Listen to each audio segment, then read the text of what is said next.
Hey, so I'm in Harpers Ferry on Jeffersons Rock. Um, Yay. So I'm gonna walk down a little bit and hope I don't fall. Hey, Harpers Ferry. There's some beautiful scenery. I love coming to Harpers Ferry, West Virginia. It's one of my favorite places to come and relax. And I thought I'd just come here on a Sunday afternoon.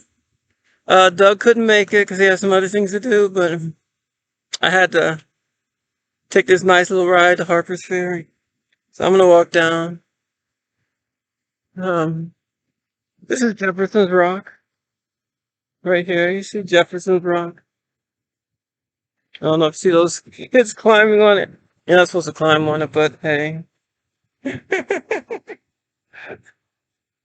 don't want to hear rules anymore by certain people. But I'm gonna have better views of Jefferson's Rock. But this is just my little um, nar- narration.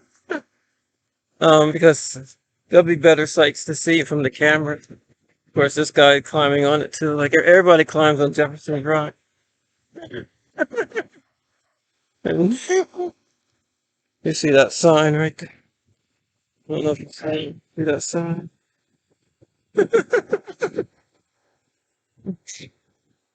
But yeah. So it's really nice. It's beautiful. So after I leave here, I'm going to go to Johns Brown Museum, and then I get something to eat, or get something to eat and then go to the Johns Brown Museum.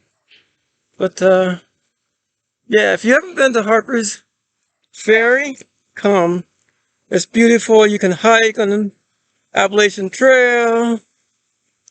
Very historic in terms of the African American community. Like Storer College is here, one of the first colleges that was open for African Americans in this country. They had the Niagara Convention here. There's a lot of awesome things happen here in terms of African American history. Of course, John Brown.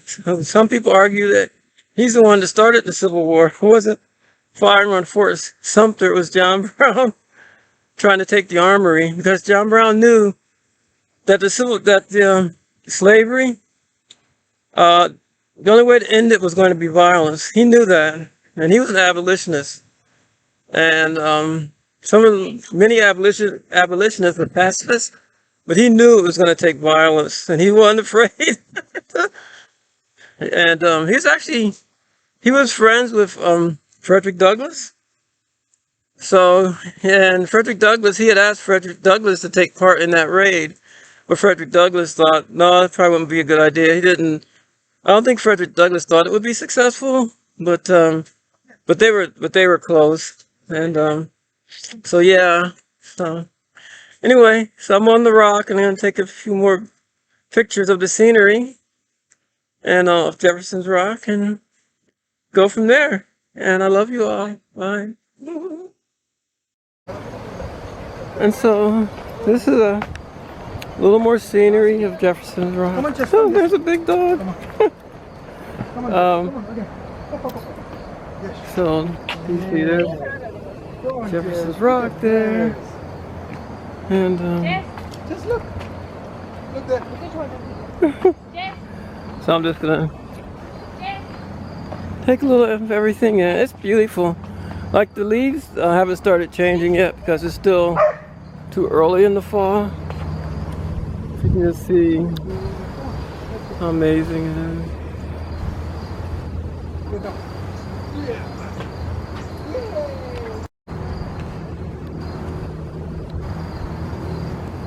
Beautiful. Some beautiful country. There's a bridge way over there. You see that bridge? Way over there! I love the zoom on this camera. I wish I didn't have it during the Hall Oates concert. I wish I would have done. Yeah, there's that sign. Don't climb on the rock. because everybody and their kids do, but and I should climb on it too. Yeah, I want to climb on it too. I'm gonna be a hypocrite. Oh God! So I'm on the rock. I'm on where I'm not supposed to be. But I think they might have met that rock. That's actually Jeffersons Rock right there. It's beautiful. It's a beautiful day.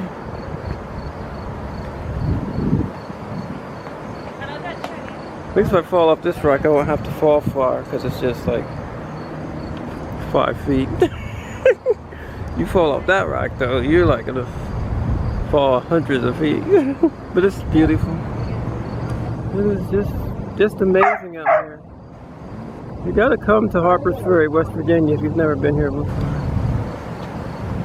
It's beautiful. Just amazing.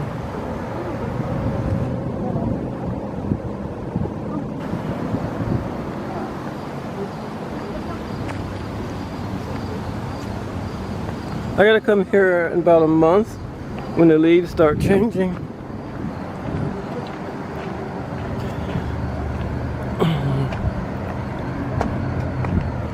So walking down here. So we're pretty far up. Now, you get past these chains here, and that is a big fall. Down there is a big fall. I don't know how many feet it is. It's hundreds of feet down. But yeah, like you don't want to go out there because you fall off this thing, you fall in a good ways. But yeah, so very beautiful. And yeah. And you walk up and you get to the Appalachian Trail. If you see my computer bag and stuff right there. Yeah, right on top of that is the Appalachian Trail. So if you're through hiking, or if you're hiking in Maryland, you'll pass by this way.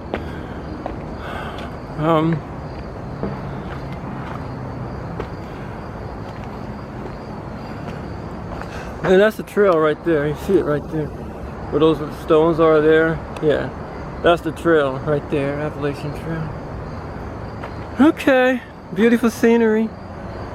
Amazing. Jeffersons Rock, baby. Bye. So yeah, take a look at that. Doesn't that look awesome? I mean, that looks awesome. And oh, the scenery? Let's look right over there. Yeah. Guess that's the Potomac Way over there. And like a mountain.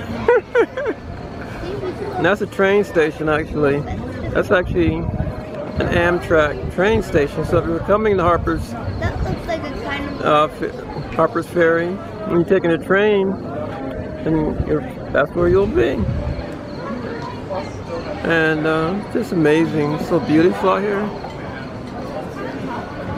It'd probably be cool to hike that mountain too.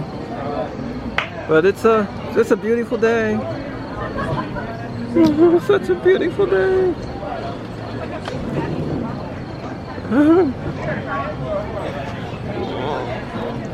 It is time for me to enjoy this meal. And as for the dessert, oh my goodness. Yeah, buddy.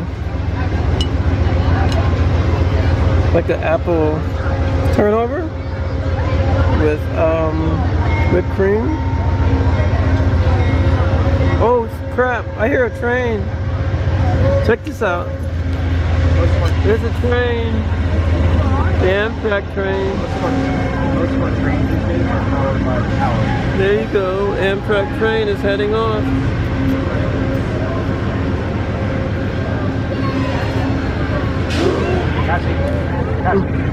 No. No. So in the John Brown Museum.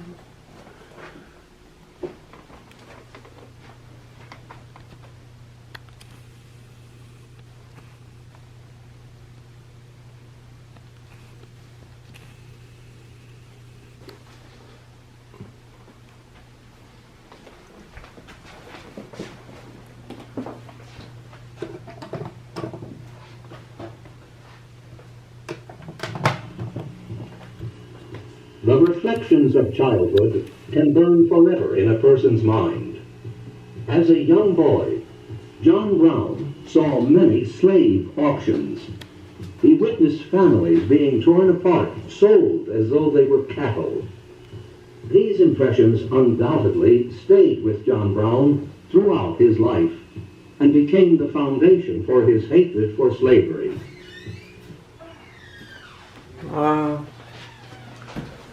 So walking through the museum, John Brown's museum in Harpers Ferry.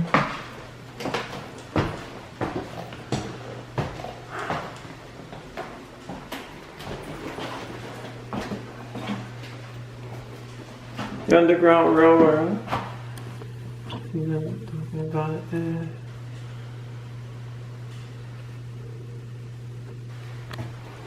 Harriet Tubman was one of the main conductors of the Underground Railroad.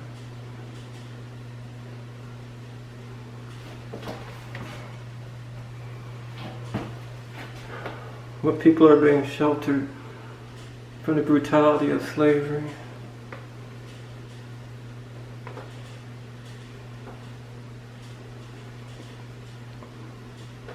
These wax figures.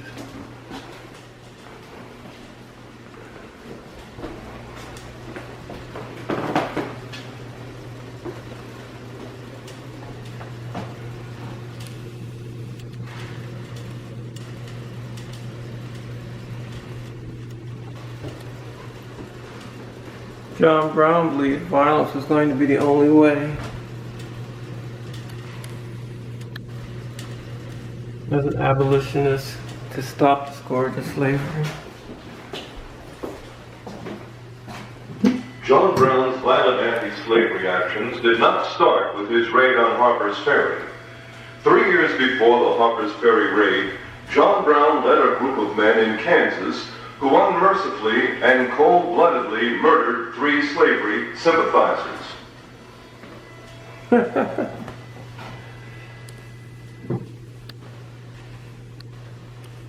think they had it coming.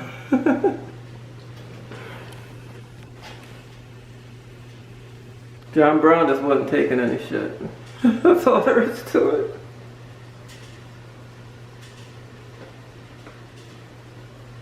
John Brown right there. Okay, you guys support slavery? Okay. Can I have something to say about that? Okay. The Underground Railroad? Okay.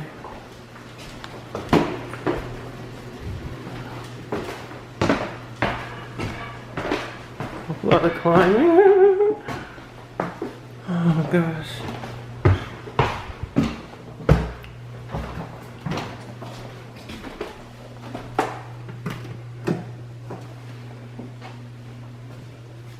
Here at the Kennedy farmhouse, John Brown prepares for his raid on Harpers Ferry. His plan was to steal guns from the United States arsenal located there. With these guns, John Brown planned to arm escaped slaves and help them set up a refuge in the Virginia mountains. Behind you is the Harpers Ferry train station the evening of the raid. Ironically, the first person to be killed by the raiding party was a freed slave, Shepherd Hayden, a porter at the train station. It's John Brown making plans for the raid on the armory of Harpers Ferry.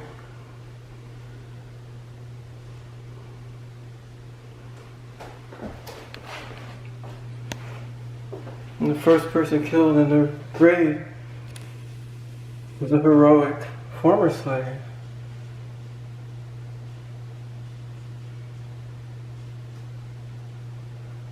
Hayward Shepherd.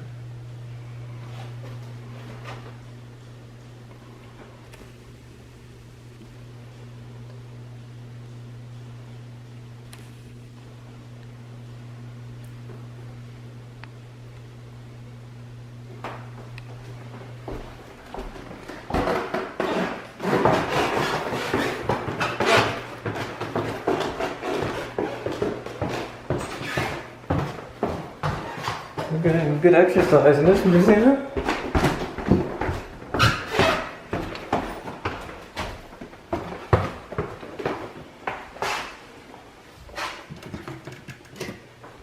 Early morning in Harpers Ferry, John Brown and his men rounded up some townspeople and held them hostage in the small Harpers Ferry engine house.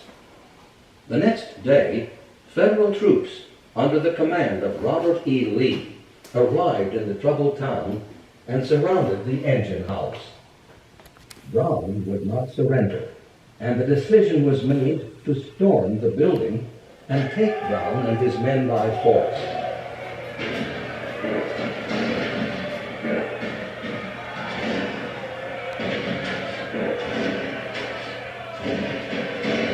Marines, led by Lieutenant Green, smashed their way in and simply overtook Brown and his men. Here, John Brown, himself injured by a saber slash, supports his dying son, Oliver. So John Brown had a lot invested in trying to free the slaves, including his own family, his sons who supported him in this quest, in this heroic quest. And his son ended up being killed in the Harpers Ferry raid. John Brown was wounded.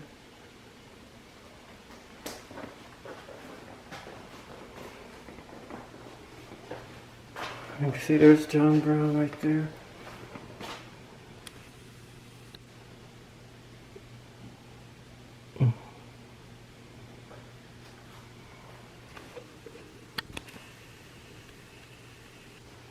There's John Brown while he's almost dying, critically wounded in the raid.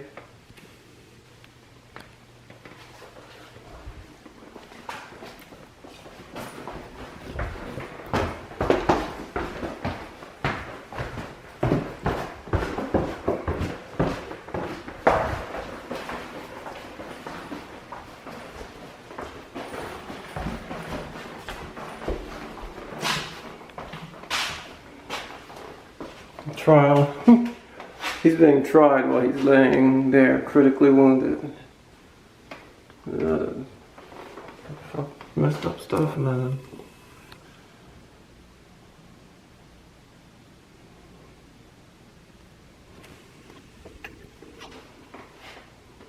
Being tried. Barbaric.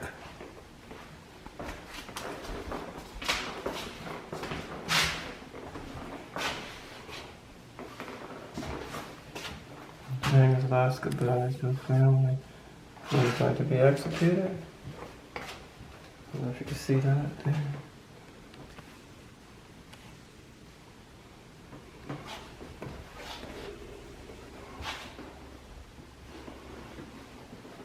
That's him. Where he's recovered enough to say goodbye to his wife.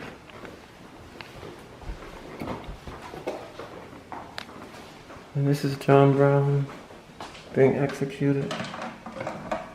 You have just seen a series of exhibits depicting highlights of the controversial life of John Brown. The true character of John Brown is as much an enigma today as it was when he attacked Harpers Ferry with a handful of men, and as it was when he set foot on the gallows at Charlestown and waited with serenity for the drop into eternity. One thing is indisputable. John Brown was motivated by pure idealism. He wanted to free the enslaved of this nation, to lift the sin of slavery from the conscience of America. His memory goes marching on.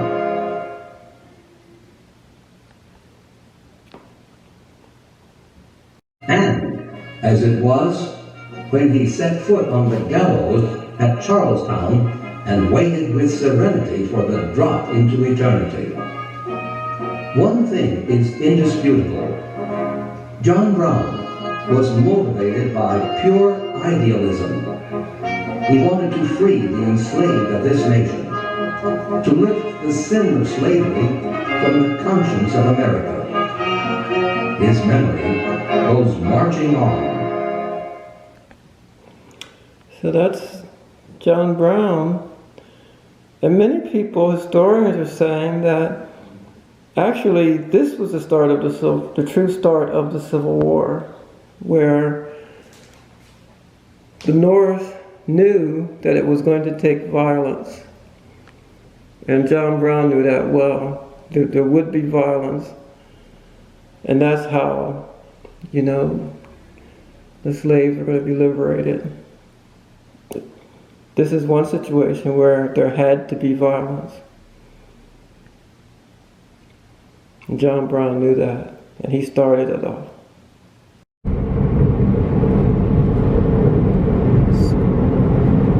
Beautiful, so beautiful. Heading home.